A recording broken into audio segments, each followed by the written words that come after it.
The plate hit my cheek before I even processed why dinner had erupted. I sat frozen while ceramic exploded across my face, dressing, lettuce, and the sharp sting of blood. Mom glared like I'd committed treason, and my sister Brooke leaned back with that smug tilt she'd perfected, mouthing, "Servants don't talk back." I pushed my chair in rows and walked out of the dining room without yelling, because yelling would have given them exactly what they wanted, a show to turn on me.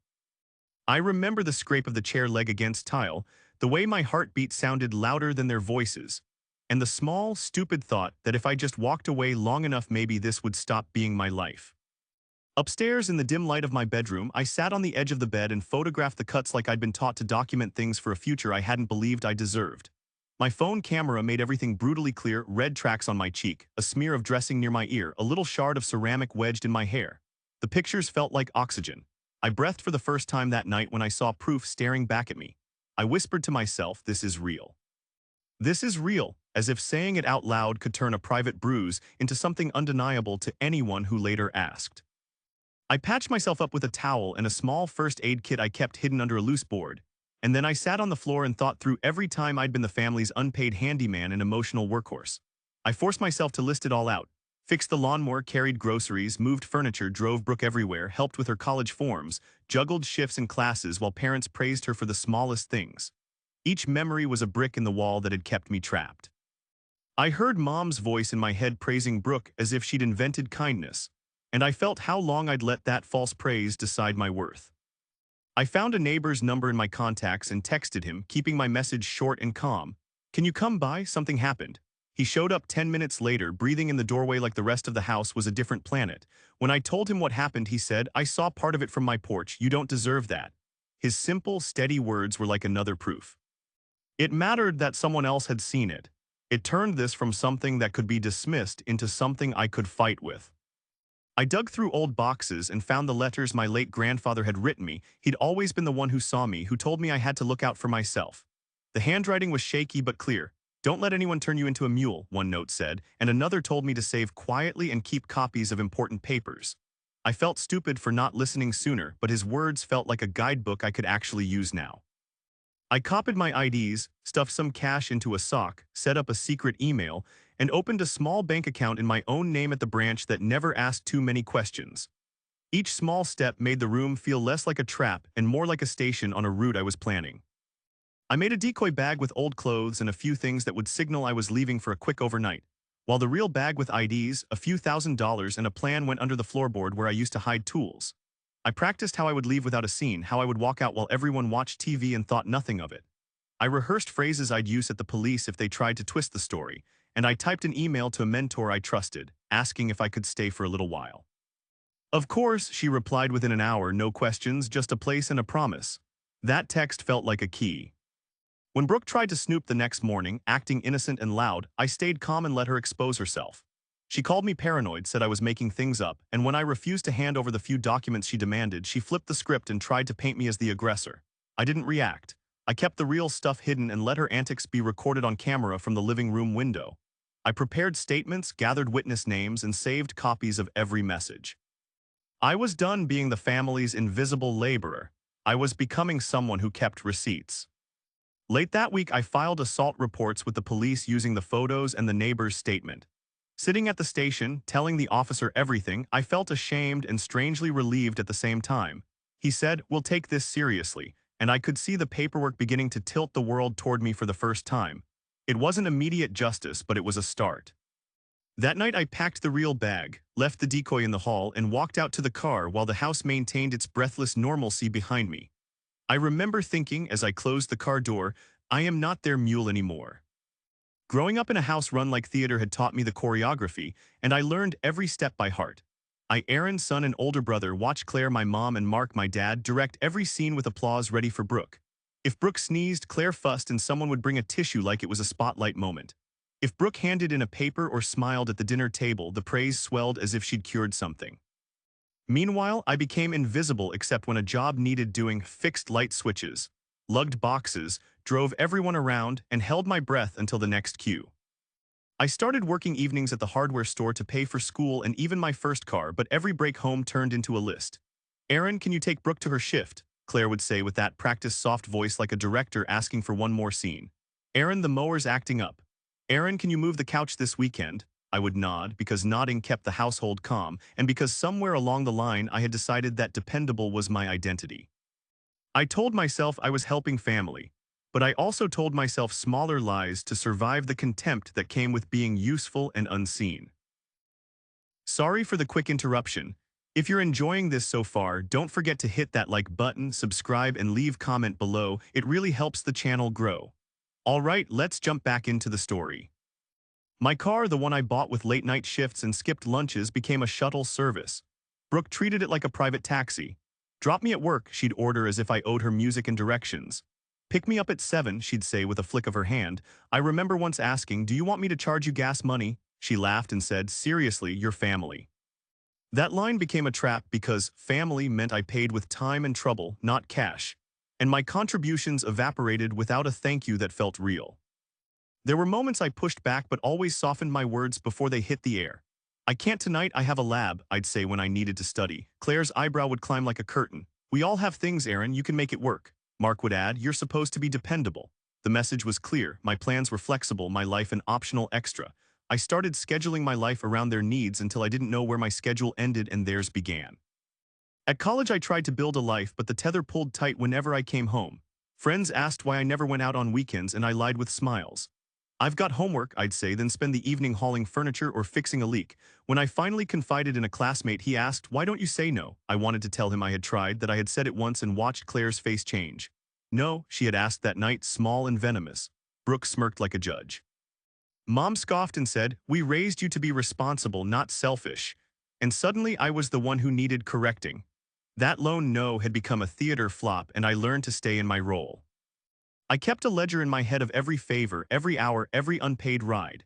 It was a list that grew heavier with each college semester. I'd patch a neighbor's roof, then come home to a silent table where Brooke got dessert and I got another chore. The math was simple, my give multiplied while my get stayed at zero. I tried to explain it once to Mark. Dad, I'm working 2 jobs and going to school. I can't keep doing all this. He looked at me like I'd interrupted his show. That's what family does, he said. We pitch in. His tone made it sound noble, but his eyes said something else entirely, that my labor was expected and invisible.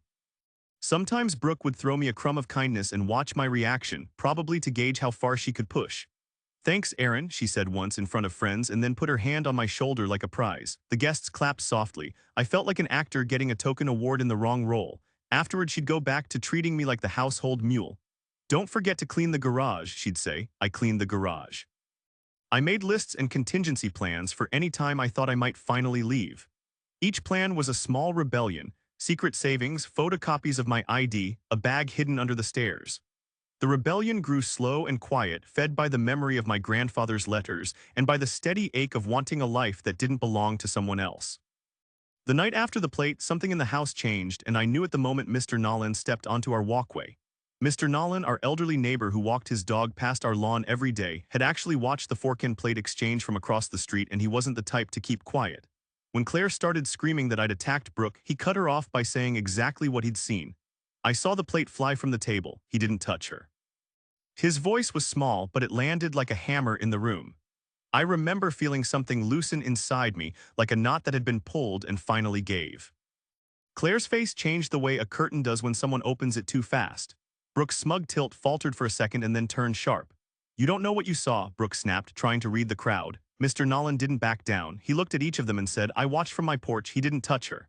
Hearing those words from an outside person made the whole scene different.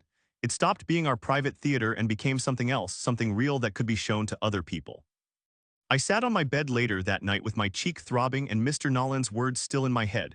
I dug the letter from my late grandfather out of the drawer like a talisman and read the line again, don't let anyone turn you into a mule. The sentence hit me harder than the splinter of ceramic had. It did more than remind me of practical advice. It felt like permission to plan an exit. If he had warned me, if he had told me how to keep my name and my papers and my savings, then I had no excuse left to stay trapped. I started laying out the small moves that would make a real leave possible. I made a list on a scrap of paper. Photos, witnesses, copies of IDs, secret bank account, a friend who could take me in. I wrote Mr. Nolan's name at the top of the witness column. I knew he would confirm what he'd seen if asked. I also added the neighbor who'd once overheard Claire yelling at Brooke 2 summers ago. I wrote down the hardware store manager who could verify my work hours. Each name felt like a rung on a ladder I was finally going to climb. The next morning I pretended everything was normal because that's what you do when you don't want to be gaslit into thinking you overreacted. Brooke made coffee and tossed me a look. "You gonna fix the sink today?" she asked like she had every right to. I answered calmly, "Not today, I have a lot to do." Mom scoffed and said, "We all do," like that was the final line. I let them think they D1 the moment, but inside I was rearranging my escape route. I went out to the garage, carefully packed the things I couldn't live without, and left the decoy bag where they'd find it later. I called Mr. Nolan and thanked him because sometimes thank yous are quiet contracts. "You were brave," I told him. He laughed like it embarrassed him and said, "Kid, I've seen how they treat you. Somebody had to say it." His voice was steady and normal, and I realized how much I'd been waiting for someone to say what I'd felt for years. I asked if he'd be willing to put what he'd seen in writing. He said he would, no hesitation. That letter would become a small, blunt instrument I could use in paperwork, and in court if I had to. The plan moved from thought into action when I started documenting everything. I photographed the cuts on my face again with better lighting and wrote down the neighbor's address and the time everything happened. I recorded conversations when it was legal to do so, and I kept copies of old messages where Claire had thanked me for cleaning, fixing, or driving, messages that showed the pattern of expectation. I sent an anonymous tip to the city hotline about emotional abuse because I wanted a paper trail from someone who didn't stand to gain from my leaving. I opened that secret bank account and named it something boring so no one would notice deposits. Every small step was boring and terrifying at once. When Brooke tried to scream louder, accusing me of losing my mind to deflect from the plate, Mr. Nolan and the other neighbor backed me up. I watched my family's script unravel a little more each day, not because I wanted to break them, but because the truth was finally getting a voice outside our house. The plan was no longer a fantasy, it was a sequence: document, witness, save, leave. I started to feel a strange calm, like someone had switched a light on in a room I'd been avoiding. My grandfather's sentence had done what it said. It kept me from becoming a mule. It gave me a small, stubborn map out. I started small and silent, the way you remove a nail without waking the whole house. I opened a private bank account in my name and tucked a part-time paycheck into it each week, slipping bills in like I was feeding something that needed to grow. I watched the balance climb in tiny increments and felt less frantic. I copied IDs and birth documents when everyone was out or distracted, spreading the photocopies across my bed and stacking them into a thin folder I slid under a loose board. Each paper felt heavy and honest, like a small declaration that I existed outside their story of me. I messaged an old family friend, Mr. Rios, because he'd always been the person who cut through the drama and offered straightforward help. "If you need it," he said, "there's a spare room, take the bus, take the time." He didn't ask for reasons, just practical advice. "Organize," he told me, "document everything, don't let them have the satisfaction of a scene." His voice came across text as blunt as a hammer tap. That sense of practicality steadied me. He offered to hold letters and forward mail if I needed, and I felt relief I hadn't expected, like finding a solid rung on a ladder I was ready to climb. I made a plan that was mostly patience and small details. I practiced being ordinary in my movements so they wouldn't notice the things I was doing differently. I left the house for classes, came home to do chores, and held my face when people glared. All the while I put aside cash, moved money into the secret account, and updated an old email address reserved for people who could help. I set reminders on my phone to copy new documents as they arrived and to back up messages to a hidden drive. It felt ridiculous to be proud of a spreadsheet, but the spreadsheet was a map, and maps had guided me out of worse spots. To keep them from detecting my real plans, I created a decoy duffel that would look suspicious enough to be found but not valuable enough to matter. I packed it with gym clothes, a few old shirts, and fake resumes that said I was headed to a low-paying temp job in the next town, nothing permanent, nothing that screamed escape. I left it half unzipped in the front hall like a careless teenager's bag. Then I went about my day, listening to the house breathe like a room full of people asleep at a play's intermission. It was petty and perfect, a theatrical prop for the family theater they ran. Brooke found the decoy bag faster than I expected and turned it into a centerpiece of accusation. She marched into the kitchen waving a shirt and said, "Look at this, he's planning to run, he's been lying." Claire and Mark jumped on it like actors waiting for a cue. "We need to stop this," Mom said, voice sharp. Mark looked at me the way parents look when they can't believe a child would betray the family. I kept my voice even. "It's just a bag," I said. They tore through the bag and found my fake plans, then smiled at each other like they'd caught a thief. The joke was on them because the real documents and the real money were hidden under the loose floorboard where I used to keep a roll of nails. When they celebrated finding the decoy, I felt a quiet warmth in knowing my work had held. Later that evening, I texted Mr. Rios a picture of the bag and his reply was short. Good misdirection, keep it simple. That small approval made me feel less alone. It was petty to play games, but I'd learned that a show comforted them and kept their attention off me. I also started recording evidence in small, careful ways. Photos with timestamps, copies of messages where Claire thanked me for doing things without paying, and notes from neighbors who had noticed patterns. When anyone asked why I wasn't moving faster or leaving sooner, I said, I'm sorting things out. They saw the decoy bag and assumed the worst, but I was actually buying time. Time to save, to gather witnesses, to get a place to go. Time to make a clean break that wouldn't be dramatic for their sake, but would be for mine. Every night I'd lie in bed listening to them rehearse their roles downstairs, and I would tell myself small truths until they became steady facts. I am not only for fixing things. I am not only for driving and hauling and being thanked with a shrug. I'm someone who planned, who saved, and who finally learned how to make a quiet exit without giving them the victory of a scene. Each small secret step tightened the rope I'd used to pull myself out, and every silent choice felt like a move closer to a life that belonged to me. They called the family meeting like it was a trial, and I knew the lines already, but I went anyway because staying sounded worse than listening. Claire, my mother, stood at the head of the table with a folded list and a look that said she'd practiced this. Brooke, my sister, sat primed and ready with righteous breath. Mark, my father, hovered like a referee who thought he could fix the play with a lecture. They all had their roles rehearsed, and the house hummed with the same tired script. Your attitude has been a problem, Claire Reed, voice clipped and precise as if she were reciting a verdict. She paced the grievances like a teacher calling roll, selfish, unhelpful, sullen. Brooke chimed in with the outrage I'd heard all my life. You think you can just walk away from family? Her tone was performative anger, the kind that wants an audience to cheer her on. Mark sighed theatrically and began talking about responsibilities and balance, like this was a board meeting and not my life. I sat and listened to them list everything I'd supposedly done wrong until the list sounded like a mantra I'd been forced to memorize. My chest tightened, but I kept my face still because I'd learned how to keep them guessing. At a moment that felt like slow film, I reached into my pocket and placed my phone on the table, screen up. Look, I said quietly, and flipped to the photos I'd taken the night the plate hit. The picture of my bruised cheek, the smear of dressing, the shards on the table. It filled the screen like evidence. The mood shifted the way light changes when a curtain opens. Claire's face lost its practiced shape and something raw came through, a flash of panic and anger that was real and dangerous. You're trying to make us look bad, she spat, stepping forward like a woman who'd been interrupted mid-performance. Before I could speak, Claire lunged toward the phone and in a heartbeat, Mark moved faster than I'd seen him move in years. He threw a glass, not at me I think, but at the table, and time slowed as it spun in air. The glass hit the wood, toppled, and shattered into a spray of water and sharp pieces that flew like small knives. The sound was huge and immediate, and everything after that happened on an odd loop in my head. Brooke screamed, more to punctuate her role than out of real fear, and Claire cursed as a shard sliced into Mark's hand. Blood came out quick and bright, and for a second I forgot to breathe. He managed to wound himself badly in the chaos, and the idea of him doing that in a fit of rage felt like a demonstration that the play had slipped into something real. I grabbed my phone without thinking and photographed his bleeding hand the same way I'd photographed my cheek.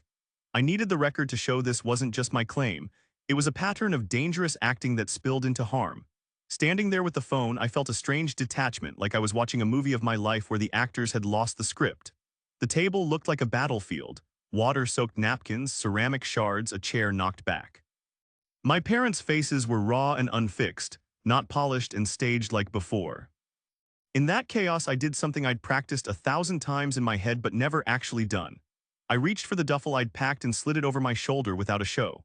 The house was noisy and furious, and I had rehearsed calm so much it felt unnatural but right. I'm leaving, I said simply, my voice low and steady. Nobody stopped me. Brooke only yelled, you can't just, and Claire started to wail something that sounded like guilt and anger tangled together.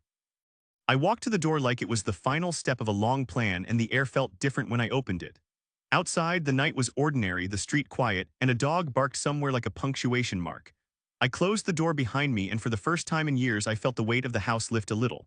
The city noises swallowed the sound of them arguing, and I walked to the car with a slow, steady rhythm. When I drove away, my hands were steady on the wheel, and my heart felt weirdly calm, like I'd finally matched the motion of my body to the motion of my plans. Later, I sat in the car and stared at the photos again, my cheek, the plate shards, Mark's hand. They felt like a paper trail that would keep my story true when people tried to rewrite it. For the first time I understood that leaving wasn't one explosive moment but a set of small, decisive moves that added up. I wasn't running because I was ashamed. I was walking because I was done. The quiet of the road felt like the first honest thing I'd had in years. I went straight to the police with my cuts bandaged, the photos on my phone, and a throat full of things I'd been holding for years. The station smelled like coffee and paper, and I felt like I'd stepped into another world where people had jobs that weren't tied to my family's scripts. I told the front desk I needed to make a report. The officer, a woman in her 40s with a badge that looked worn from years on a belt, didn't blink. "Have a seat," she said, and that small normalcy felt almost foreign. I sat and handed her the phone. "This is from last night," I said, and watched her scroll. She looked at my cheek photos, at the plate shards, at the picture of Mark's hand sliced open. When she set the phone down, she asked for names, times, and witnesses.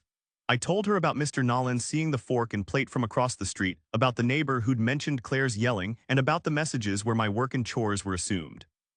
She wrote everything down, her pen moving in a steady, precise way that made the words feel official as they landed on paper. When I finished, she didn't shrug or say something that made me feel like I'd overreacted. Instead, she said, "We'll take statements. This looks like assault with witness accounts." The sentence landed inside me like a key turning. Hearing someone outside the house say the word assault changed the shape of everything. I'd feared their responses would be the same as always, minimizing, redirecting, blaming me, but she listened and she acted without the pity or the disbelief I knew too well. They put me in an interview room and an officer took a formal statement. He asked me to go through the night step by step, and I watched the images come back up in my head like grainy film. "When did the plate hit you?" he asked. "Right before dinner ended," I said. "Who was present?" I told him everyone at the table and that Mr. Nolan had been looking from across the street. He asked if I wanted Mr. Nolan contacted. My voice didn't wobble when I said yes. "We'll reach out," the officer said, and the way he said it held no judgment, only procedure.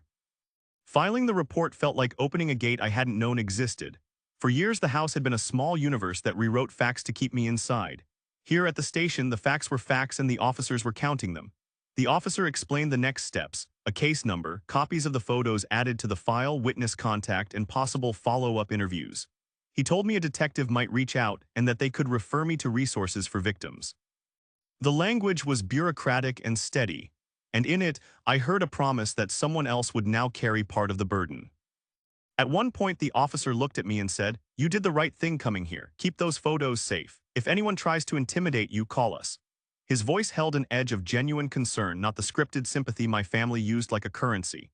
I felt relief and fear braided together. Relief because the story would now be in official hands, and fear because I knew the consequences that might come down the line for everyone in the house. But mostly I felt a new kind of permission to be believed. When the paperwork was done and the case was opened, the officer printed a copy of the report for me and handed it over as if giving me a map. "Keep this with you," she said. I slid it into my pocket like something heavy and real. It felt less like evidence and more like a shield. Walking out of the station into daylight, the world seemed broader than the small rituals of my family, and my chest no longer felt like it was held in by their rules. That night I didn't go back to the house. I went to Mr. Rios' spare room instead. Mr. Rios, a family friend, opened his door and looked at me like someone who needed no explanation. "Get inside," he said curtly, and his manner was practical in the way that comforts more than honeyed words. The spare room was plain but warm, and his steady presence was the kind of shelter I hadn't realized I needed until I had it. He made coffee and handed me a mug and a towel. "You did the right thing," he said without drama. "Organize, document, and keep moving." His words were small and direct, and they felt like instructions from a coach rather than a sermon from a parent. I slept badly that first night, half aware and half terrified of calls or messages, but under that thin blanket and the hum of his house, I felt guarded in a way the old house had never let me be. In the morning, Mr. Rios said, "We'll sort mail, keep calls low, and you'll find work. Don't talk to them unless it's through the police." His steadiness made my decision seem manageable. I had a case number, witnesses, photos, and a place to rest that wasn't a battlefield. For the first time since the plate struck my face, I felt like things were moving toward something other than survival, toward a life that could actually be mine. 3 weeks later, I boarded a bus to Portland with 2 duffels and a job lead Mr. Rios had helped secure, and I remember the way the city felt like a promise and a risk all at once. I sat by the window and watched the suburbs melt into highway, thinking about the little folder with copies of IDs, the case number in my pocket, and the stash of cash that had felt huge at the time. The move wasn't glamorous.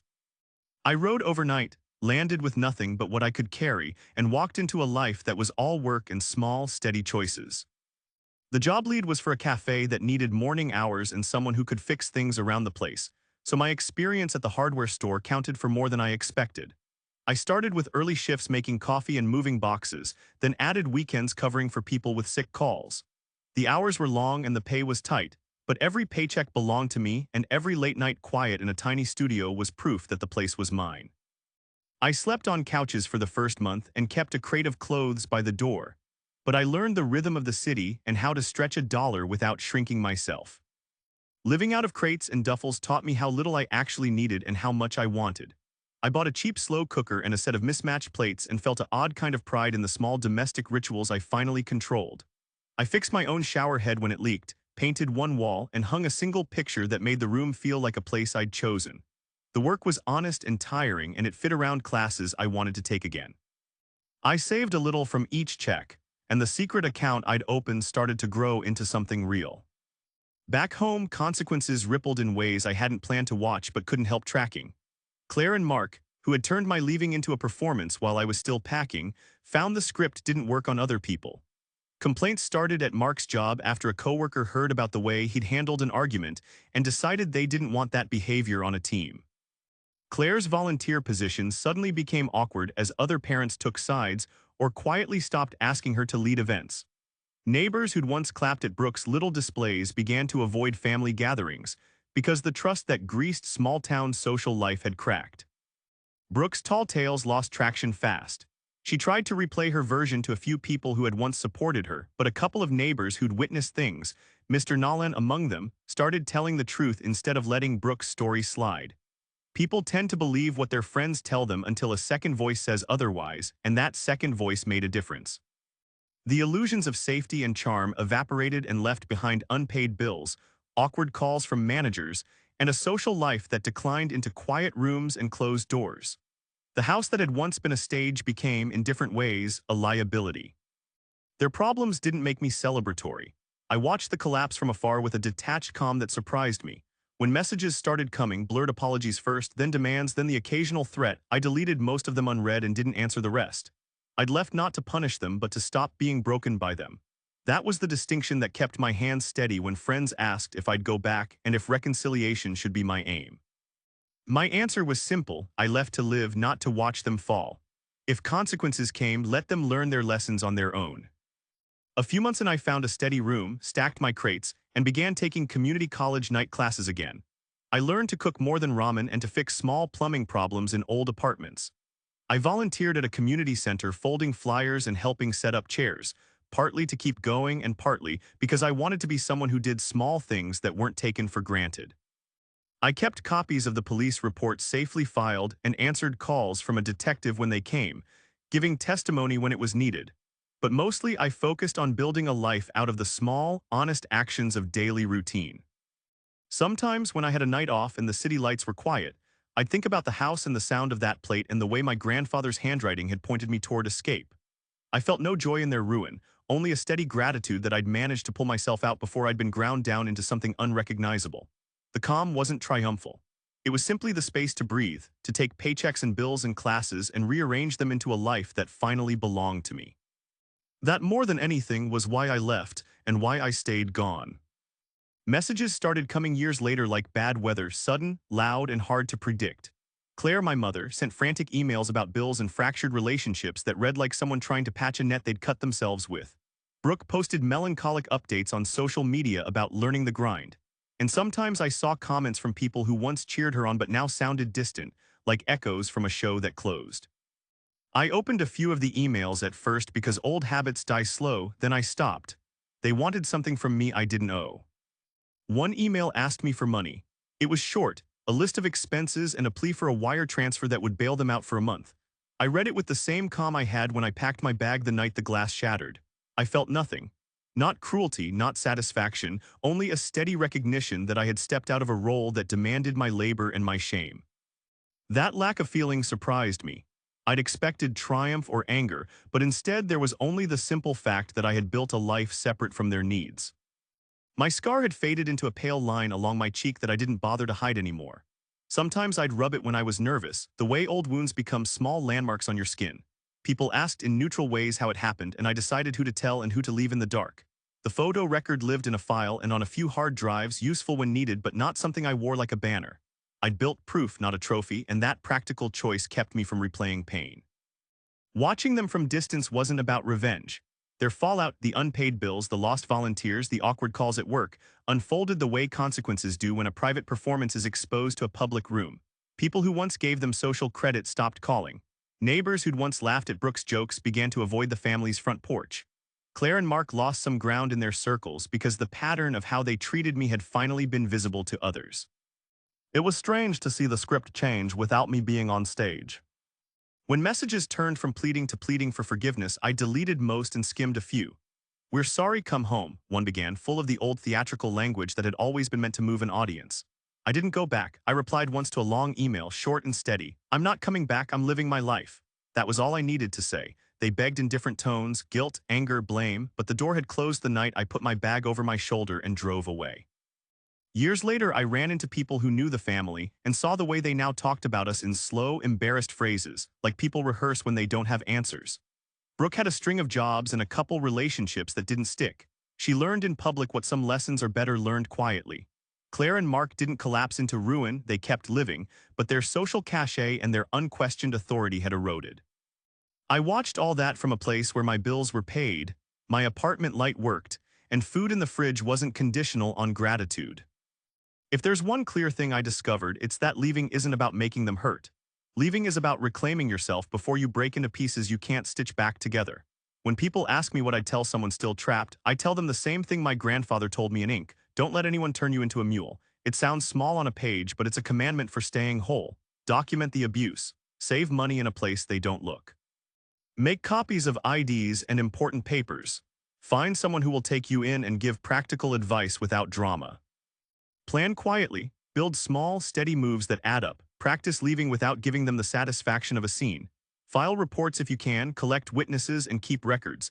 When the time comes, walk out with your bag and your documentation and don't beg for forgiveness. Live well. That is the cleanest vindication I know, not watching them fail, but showing up in the life you made for yourself. That quiet, normal life is worth more than any revenge, and it is the final, honest proof that you were never their mule. Thanks for watching. Make sure to subscribe and turn on notifications so you don't miss the next video. And drop a comment below, I'd love to hear your thoughts.